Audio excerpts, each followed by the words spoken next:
산신님의 생신날인데, 우리가 이제 산신님 생신날 부처님, 산신님 때 고향도 올리고, 또 석불전에 참배는 하지만은 우리가 매일 이렇게 고향은 올립니다. 올리지만은 오늘 석불전님 때도 고향을 올리시고, 산신님 생신날도 고향을 올리자. 그래가지고 1년에 한 번씩 이렇게 하는 그런 날입니다. 아셨지요? 네. 그리고 이제 오늘 여기에 간단하게 말씀 마치고, 여러분들이 정월달에도 방생을 못 갔습니다. 그리고 작년에도 못 갔고요. 그래서 전번에 간단하게 이 밑에서 우리 연못에서 방생을 했는데, 그동안 방생을 한다고 이제 동참하실 분들 동참해 주세요 하고는 10,000원씩 20,000원씩 그래 낸 것을 어제 저기 진천 가서 열애심하고 진여심 두 보사님이 가서 고기를 사왔습니다. 그래서 오늘 저 밑에 연못에 가서 방생을 할 겁니다. 그래서 거기서 간단하게 식을 하고 고기를 놓아주는 그런 행사를 합니다. 오늘 산신님은 제가 여러 번 말씀도 드리고, 산신제일 때마다 산신님은 어떤 분이다 그렇게 설명을 했지만은, 더 간단하게 하면은 우리나라의 70%가 산이라 그러잖아요. 그래서 산을 지키는 분이에요. 산을. 그러니까 꼭 산이 아니더라도 여러분들이 일상생활할 때 산신님이 보호를 하는데, 옛날부터 불교를 믿지 않는 소속적으로 우리나라 옛날에 우리 조상들이 산에 가서 기도하고, 아니면은 정황수 떠놓고 좋은데 바위 밑에서 기도도 하고 그런 풍속이 있었습니다. 그래서 우리 산신님은 우리하고 가장 밀접한 관계에 있는 거예요. 그래서 여러분들이 일상생활 하면서 산신님에게 감사하고, 또 요즘은 아파트라서 그런 게 없지만은 원래 부엌에서 이렇게 불을 떼고 이럴 때도 조왕님이 계세요. 우리 불암사에 가면 조왕님 모셔놓은 데 있잖아. 그러니까 공양주라든가 부엌에서 일하는 분들은 조왕님이 때 잘 이렇게 고향도 올리고 향도 피우고 초독해야 부엌에서 아무 일도 없고 밥도 잘 되고 그런다고 그랬습니다. 그래서 산신님은 우리하고 가장 가까이 있고 우리를 보호해주는 분이다. 그래서 어떤 왜 만신이라든가 이런 점하는 분들, 무당 이런 분들은 산신기도를 많이 하잖아요. 왜 그런지 아세요? 부처님은 다 점잖으셔가지고 좀 잘못돼도 용서해주고 또 이러는데, 산신님은 잘못하면 벌을 준다는 거예요. 그래서 산신님이 때 기도하면은 최고로 기도가 빠르대요. 그래서 어떤 분들 꼭 그렇지 않더라도 절에 다니는 분도 저기 뭐 불암산 여기도 저 보면은 기도하러 많이 옵니다. 이 바위 밑에라든가 이런 데서 여러분들도 산신님 밑에 살령나게 기도하면은 소원이 빨리 이루어진다 그런 분이에요. 아셨지요? 네. 그래서 산신님은 좋은 분으로 기도하면은 영험이 있다 이렇게 하시고, 오늘은 우리 어디 찾아보니까 이런 게 나와가지고 오늘 그 말씀을 간단하게 드리고 저 밑에가 방생하도록 하겠습니다. 조선 영조 시대에 임금님이 영조 이제 부인이 돌아가셨어요. 그래서 다시 옛날에 임금님은 부인이 돌아가시면은 이제 전국에다가 이제 다 방을 붙여놓고 왕후를 모시는 그런 일이 있었어요. 근데 이제 수소문 해가지고 처녀들 다 모아놓고 20명을 뽑았어요. 그 중에서도 이제 여러 가지 볼 거 아니에요? 요즘 우리나라 같으면 예를 들면 미스 코리아를 뽑으려고 그러면은 심사위원들이 다 이렇게 보잖아. 뭐 얼굴 보는 거. 그거 마찬가지로 옛날에는 얼굴도 봤지만은 심성도 보는 거예요. 제일 좋은 건 심성입니다. 마음이 좋아야지. 요즘 보니까 어떤 인터넷 그 유튜브에 보면 어디 유명한 그 배우가 성격 그 좀 이상하다고 인터넷에 계속 나오더라고요. 예, 그래서 제일 좋은 거는 마음이에요. 보살님들은 아무리 잘나도 성격이 되려면은 사람들이 없잖아요. 예? 그러니까 성격이 제일 좋습니다. 그래 키가 커도 또 키가 뭐 적어도 마음만 크면은 모든 사람들에게 포용하는 그게 중요한 거예요. 그래서 이제 영조가 이제 그 왕후가 돌아가시고 난 뒤에 뽑으려고 이제 선녀들 20명을 심사위원들이 뽑아가지고 또 이제 20명 중에서 거기서 이제 최종적으로 한 명을 선택하는 거예요. 근데 다들 어떻게 했냐면 20명 쭉 왔으니까 자복에다가요, 방석에다가 자기 아버지 이름을 전부 다 써놓은 거예요. 무슨 뭐 홍길동, 무슨 뭐 누구 이름 써놨는데 자기 아버지의 이름 써놓은 데 가서 앉으시오 이랬단 말이에요. 근데 이 19명은 다 자기 아버지 이름인 데가 앉은 거예요. 한 처녀가 15살 먹은 처녀인데 거기 안 앉고 옆에 앉는 거예요. 그 심사위원들이 물어봅니다. 왜 다른 사람들은 다 자기 아버지의 그 이름을 써놓은 좌복에 다 앉았는데 왜 아가씨는 앉지 않느냐. 그러니까 이분의 답이 그렇게 우리 아버지가 존엄성이 있는 아버지를 어째 깔고 앉습니까? 그러더래요.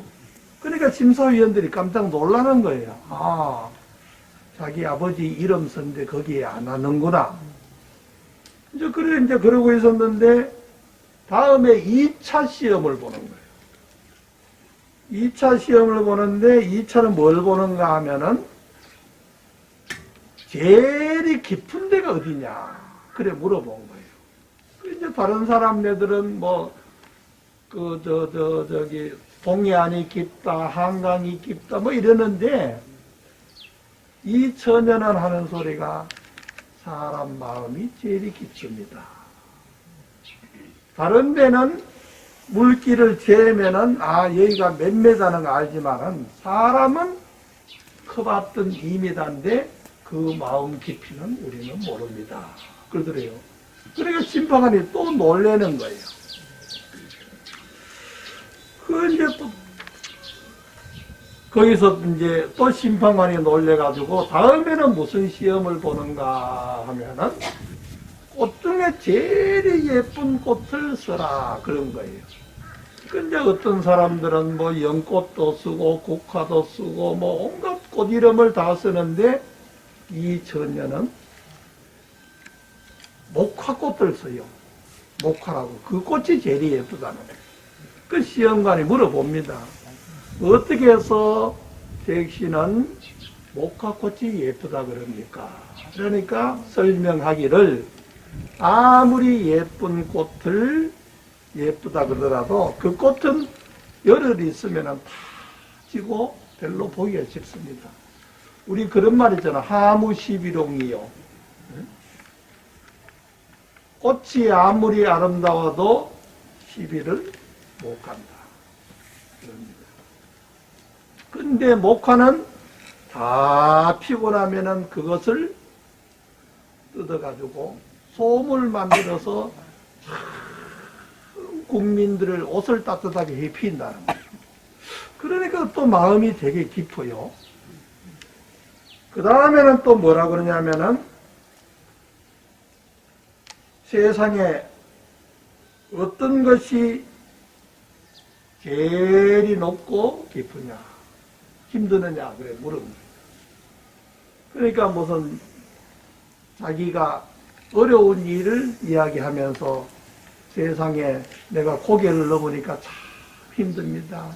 불암산 고개를 넘어가려니까 깔딱고개도 있고 참 힘듭니다. 그러는데 어떤 사람은 백두산 그럴 거고 어떤 사람은 한라산 그럴 거고 뭐 그런 산 이름을 대는데 이 색시는 보릿고개가 제일 힘듭니다. 옛날에 우리 보릿고개 연세 많은 분들 경험해 봤잖아요. 요즘 젊은 사람들은 모를 거예요.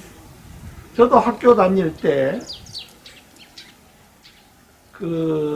언제쯤인가 양식이 보리가 있기 전에 나락이 있기 전에 되면은 이게 먹을 게 없어가지고 보리를 익기 전에 그걸 해가지고 뭐 쪄가지고 뭐 하고 그런 게 있어요. 그렇게 하고 옛날 찐살 하는 거 아시는 거 같아요. 찐살.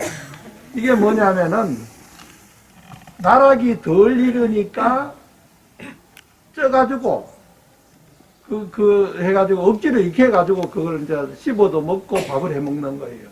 그러니까 옛날에는 배가 그래 고팠어요. 요즘 애들은 그런데요. 야, 옛날에 참 배가 고파가지고 참 뭐 살도 없고 보리살도 없고 이러니까 아이 라면 먹으면 되지요. 그런데 요즘은 그러니까 세상이 요즘은 그걸 이해가 안 되는 거예요.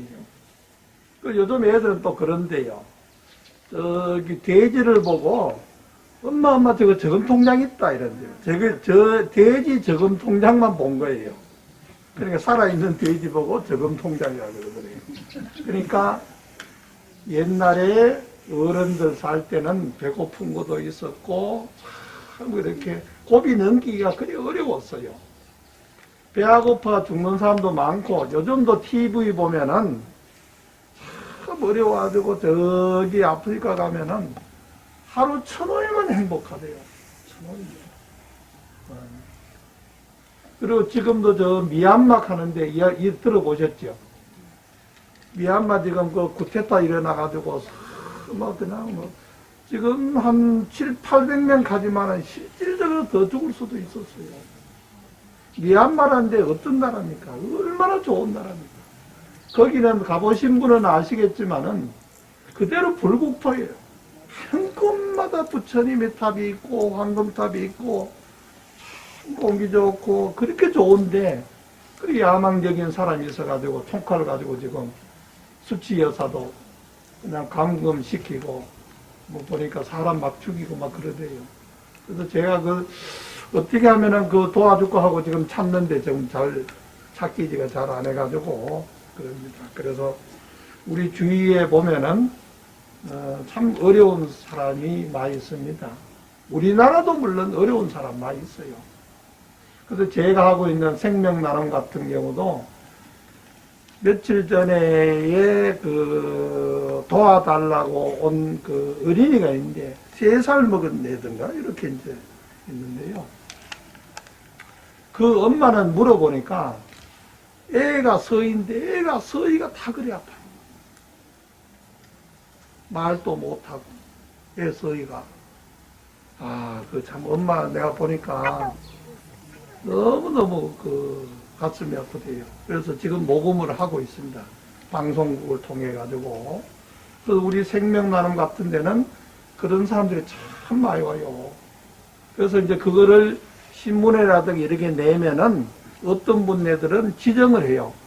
그 학생을 좀 도와주세요. 그래야 전번에 어떤 스님이 돈을 500만 원도 보내주고 100만 원도 보내주고 막 그러더라고요. 그래서 우리 주위에 한번 살펴보면은 참 그런 사람이 많습니다. 그래서 우리가 그분이 누구냐면은 그 처녀가 우리나라의 역사에 있는 정순왕후예요. 정순왕후가 어렸을 때 그런 과정을 거쳐가지고 황후가 되는 겁니다. 그래가지고 어디 인터넷에 찾아보기 있어서 제가 말씀드리는 거예요. 그래서 우리가 이제 세상 살아가면서 다 좋지만은 불교에서는 지혜를 닦으라 그러잖아. 그래서 우리 스님이 염불할 때도 보면 복해구족하고 그러거든요. 복도 있어야 되고 지혜도 있어야 된다. 그래서 복회가 부족한 분, 그러니까 여러분들도 아들, 딸이 부처님께 기도하면서 복회가 부족한 그런 우리 자식이 되어 주십시오 하고 기도하는 거예요. 아셨지요? 자, 오늘은 간단한